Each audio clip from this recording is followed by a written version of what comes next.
Bapa di dalam surga yang kami sembah, kami agungkan dalam nama Tuhan kami, Yesus Kristus. Kami mengucap syukur buat kasih, anugerah Tuhan, bahkan pemeliharaan Tuhan di dalam sepanjang kehidupan kami. Terlebih lagi pada pagi hari ini, kami boleh menerima kasih anugerah Tuhan, boleh bersama-sama dipertemukan dalam ibadah kami walaupun hanya melalui jaringan Zoom Tuhan. Tapi kami ingin terus memuji, menyembah, bahkan memuliakan nama-Mu. Bahkan sebentar kami ingin belajar kebenaran firman Tuhan yang terus menguatkan setiap kami, sehingga kami terus mengandalkan Engkau di dalam setiap kehidupan kami. Berfirmanlah Tuhan, kami siap menerima di dalam nama Tuhan kami, Yesus Kristus. Haleluya. Amin. Salam, selamat pagi Bapak Ibu yang dikasihi Tuhan. Suara saya bisa didengar dengan baik? Bisa ya? Oke. Baik, hari ini kita akan belajar bersama-sama. Saya akan tampilkan slide-nya. Kita akan belajar tentang menjadi jemaat yang seharusnya. Ya. Kita akan belajar bersama-sama menjadi jemaat yang seharusnya. Dan untuk mendasari firman Tuhan ini, kita akan buka bersama-sama dari Perjanjian Baru, yaitu kitab Kolose pasal yang kedua dan 2 ayat saja, yaitu ayat 6 dan 7. Ya. Kita buka bersama-sama dan kalau sudah ketemu kita akan baca bersama-sama. Ya. Dan saya akan tampilkan di slide-nya Kolose 2 ayat 6 dan ke-7. Ya, mari kita baca bersama-sama. Kamu telah menerima Kristus Yesus, Tuhan kita, karena itu hendaklah hidupmu tetap di dalam Dia. Yang ketujuh, hendaklah kamu berakar di dalam Dia dan dibangun di atas Dia. Hendaklah kamu bertambah teguh dalam iman yang telah diajarkan kepadamu, dan hendaklah hatimu melimpah dengan syukur. Nah, Bapak Ibu yang dikasihi Tuhan, hari ini kita akan belajar bagaimana menjadi jemaat gereja yang seharusnya, atau paling tidaklah ya menuju jemaat yang ideal, kira-kira gitu ya. Nah, mari kita cek dan introspeksi diri melalui firman Tuhan ini. Apakah selama ini gereja kita atau jemaat kita atau sebagai jemaat Tuhan, ya, kita sudah menjadi jemaat yang ideal gitu ya. Atau enggak ideal lah kira-kira, ya menuju ideal, kira-kira gitu. Nah, firman Tuhan ini ditulis oleh Rasul Paulus, ditujukan kepada jemaat Kolose. Dan ini ditujukan kepada semua jemaat, tidak hanya ditujukan kepada pendeta atau pelayan atau pekerja. Ya. Jadi firman Tuhan ini ditujukan ke semua jemaat yang ada di Kolose, tidak peduli latar belakangnya. Dia sebagai apa, entah sebagai pedagang, pekerja, pelayan, bahkan mungkin sebagai pengangguran sekalipun. Ya, jadi firman Tuhan ini diberikan kepada semua anggota jemaat. Nah, kalau kita lihat, siapapun mendapatkan firman Tuhan ini dari Rasul Paulus, ya, dari semua anggota jemaat. Nah, lalu pertanyaannya sebelum kita masuk di dalam lebih jauh, kita akan lihat kira-kira model gereja yang seharusnya itu seperti apa.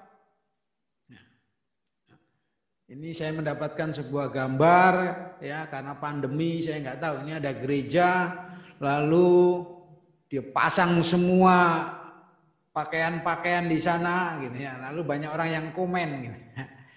Ada yang komen ini orang lagi beribadah di gereja tetapi sebetulnya hati dan jiwanya tidak sedang beribadah gitu ya.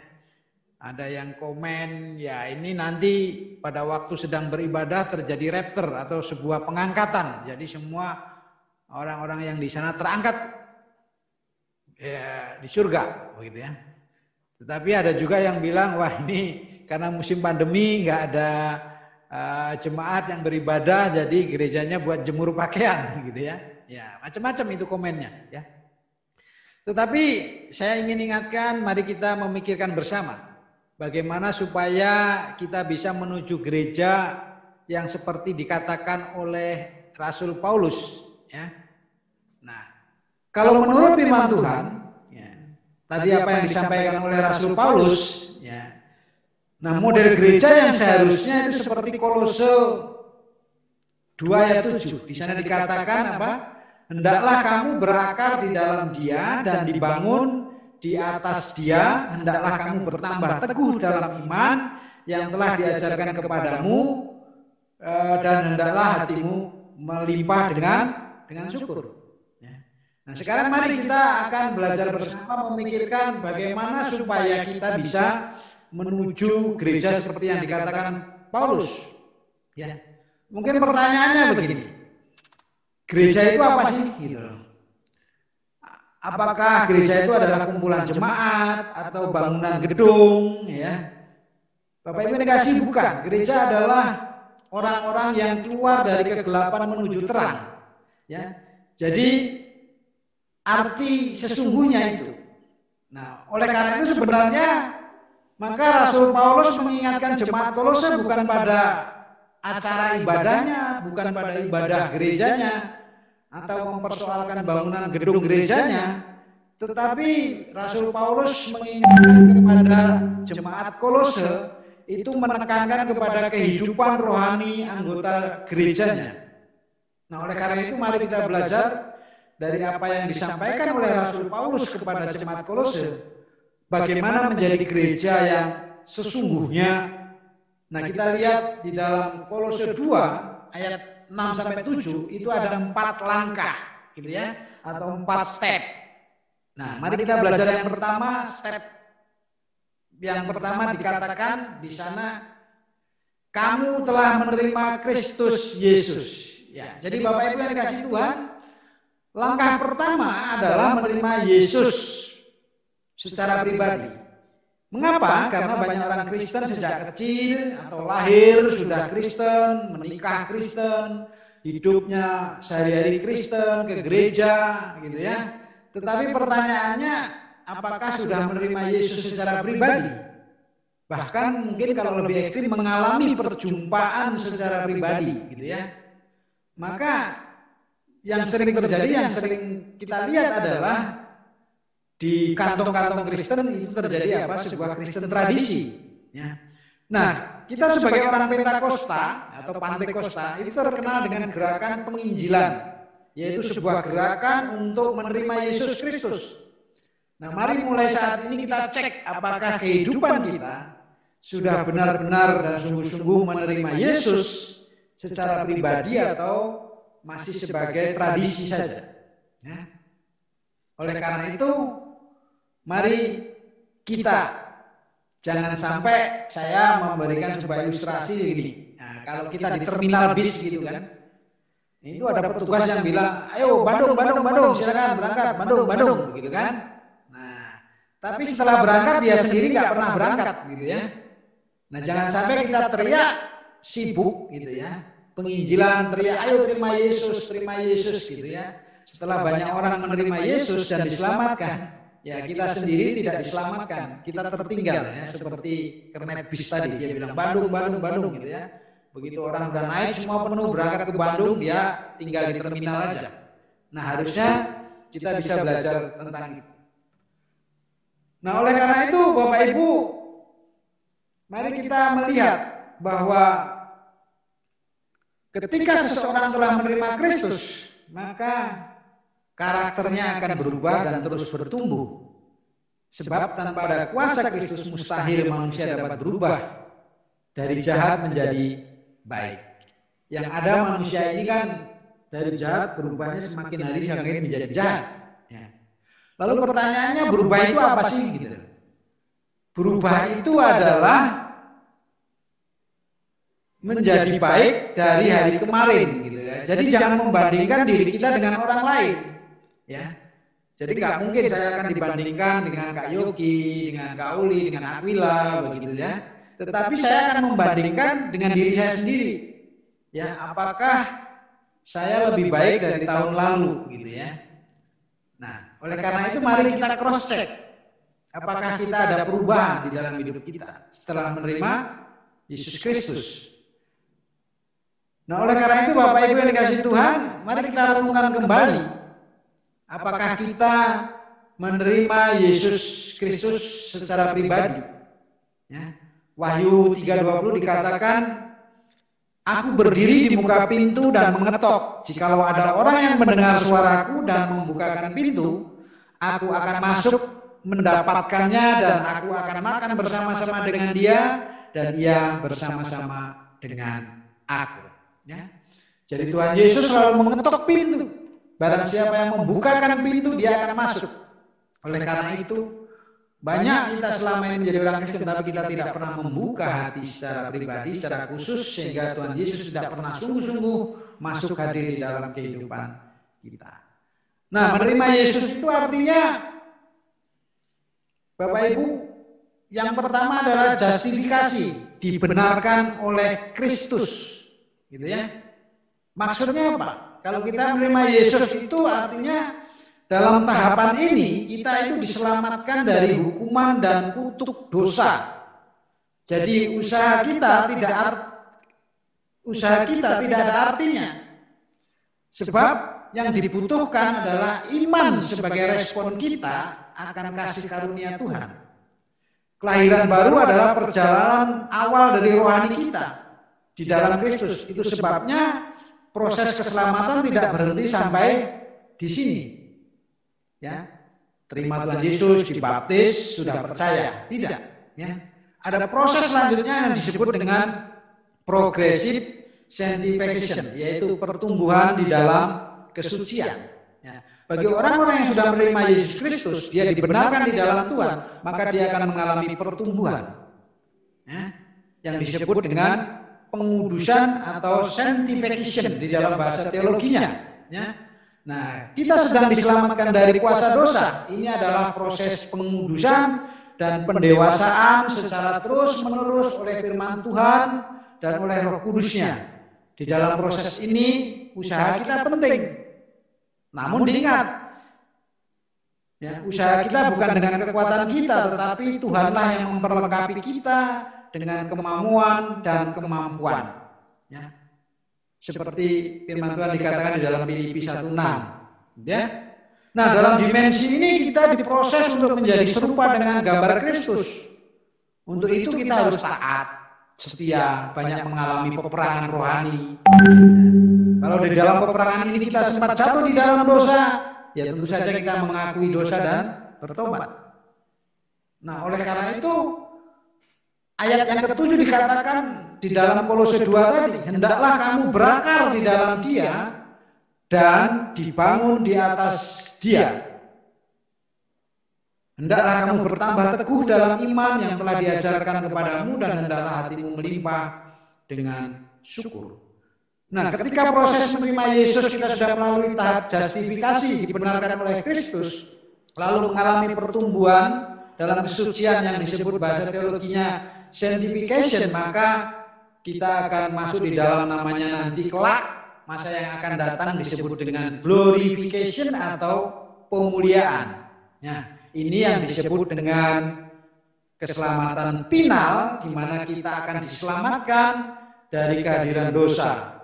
Dan hal ini akan digenapi di dalam kekekalan yang akan datang dan tersedianya bagi mereka yang bertahan dan setia di dalam tahap pengkudusan atau sanctification. Nah, itulah tahap pertama bagaimana kita menerima Yesus Kristus. Lalu tahap yang kedua, firman Tuhan di sana dikatakan apa? Karena itu hendaklah kamu hidupmu tetap di dalam Dia. Ya. Jadi sebagai jemaat yang seharusnya di dalam gereja, pertama tentu saja kita menerima Kristus, yang kedua tetap tinggal di dalam Kristus. Ya. Firman Tuhan di dalam Yohanes 15 ayat 4a dikatakan, tinggallah di dalam aku dan aku di dalam kamu. Bahkan firman Tuhan melalui perumpamaan tentang pokok anggur yang benar, kita diingatkan bahwa kunci untuk berbuah adalah rantingnya harus terus melekat pada pokok anggur. Jadi ranting itu tidak akan pernah menghasilkan buah ketika dia tidak pernah melekat pada pokok anggurnya. Ya.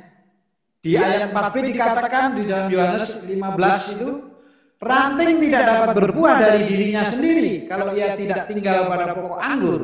Demikian juga kamu tidak berbuah jikalau kamu tidak tinggal di dalam aku.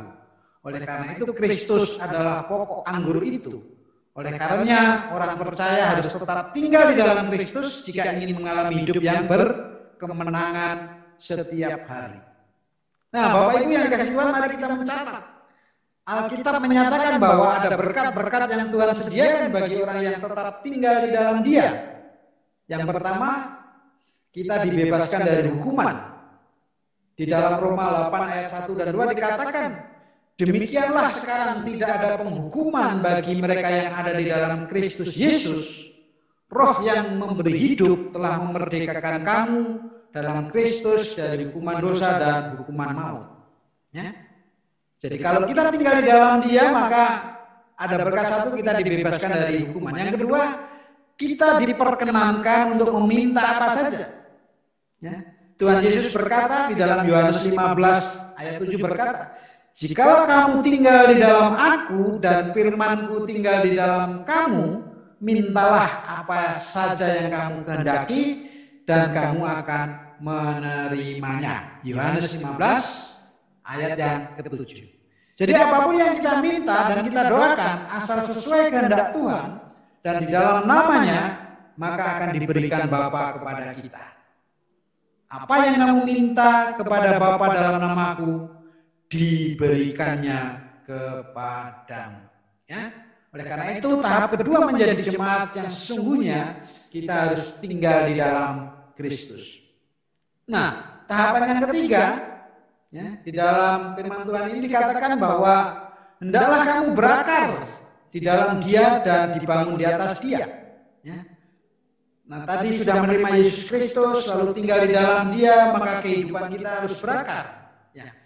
Bapak Ibu yang dikasihi dalam Tuhan, berakar itu di dalam Kristus adalah suatu proses yang berlangsung seumur hidup. Karena dari proses inilah perjalanan kehidupan rohani berikutnya bisa berlangsung. Ketika seseorang berhenti berakar di dalam Kristus, maka pastilah pertumbuhannya juga akan terhenti dan mustahil dapat menghasilkan buah. Nah, bagi tumbuh-tumbuhan kita pernah belajar, akar itu memiliki banyak kegunaan. Selain untuk menyerap air dan zat-zat hara yang penting untuk menunjang berdirinya tumbuhan itu, akar itu tertancap ke dalam tanah, berfungsi sebagai pondasi bangunan yang kuat sehingga ketika ada terjangan angin kencang dan hujan deras, pohon tersebut tidak akan mudah tumbang atau rubuh karena akarnya menjadi pengikat yang kuat di dalam tanah. Dan oleh karena itu, Rasul Paulus di dalam firman-Nya mengingatkan jemaat di Kolose, ya, dia menggambarkan seperti akar yang dalam tumbuh-tumbuhan. Nah, oleh karena itu, bagaimana Rasul Paulus ini menggambarkan pentingnya bagi jemaat Kristen di Kolose untuk tetap berpegang pada ajaran dari Kristus. Sebab pada waktu itu di sekitar mereka telah berkembang pengajaran-pengajaran yang berbeda dengan ajaran Kristus. Dan itu berpotensi untuk menjauhkan mereka dari kebenaran Kristus yang diajarkan oleh Paulus. Karena itu untuk dapat berdiri teguh, maka jemaat harus berakar pada ajaran Kristus sebagai sumber makanan rohani mereka. Ajaran Kristuslah yang akan memberi pertumbuhan bagi rohani manusia sehingga dapat bertumbuh, berbuah dengan baik, dan ajaran Kristus juga yang akan memampukan mereka tetap berdiri teguh di dalam iman.